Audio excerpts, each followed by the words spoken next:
तुम्ही पाहत आहात MCN न्यूज मराठी। जागतिक पातळीवरील औद्योगिक वसाहत म्हणून ओळखल्या जाणाऱ्या चाकण शहर व परिसरात गेल्या काही वर्षांपासून वाहतूक कोंडीची समस्या बिकट बनली आहे। पुणे नाशिक महामार्ग चाकण तळेगाव चाकण शिक्रापूर चाकण MIDC कडे जाणाऱ्या प्रमुख मार्गावर दररोज वाहनांच्या लांबच लांब रांगा लागत आहेत।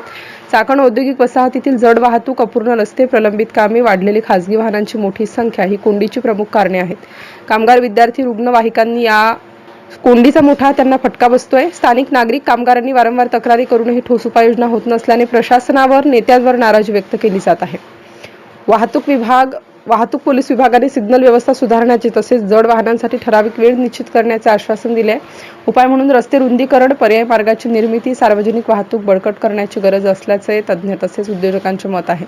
कंपन्यांमुळे चाकणमधील रस्त्यांवर ट्रक, कंटेनर, ट्रेलर, टँकर, कामगार, कर्मचाऱ्यांची वाहने, बस तसेच अवैध वाहने तसेच रिक्षा मार्गावर अस्ताव्यस्त लागत असल्याने वाहतुकीची कोंडी होत आहे। स्थानिक कामगार संघटना, उद्योजक, व्यावसायिक, ट्रॅफिक मुक्त चाकण कृती समिती यांनी MIDC, PMRDA, सार्वजनिक बांधकाम विभाग, MSIDC यांच्याकडे काही उपाययोजना करण्याची मागणी केली आहे। रस्ते रुंदीकरण, सिग्नल सुधारणा, अवजड वाहनांसाठी वेळा महत्त्वाच्या आहेत, पण याकडे दुर्लक्ष होत आहे हे वास्तव आहे। MCN न्यूज मराठीकरिता प्रेमसागर वानखडे, पुणे।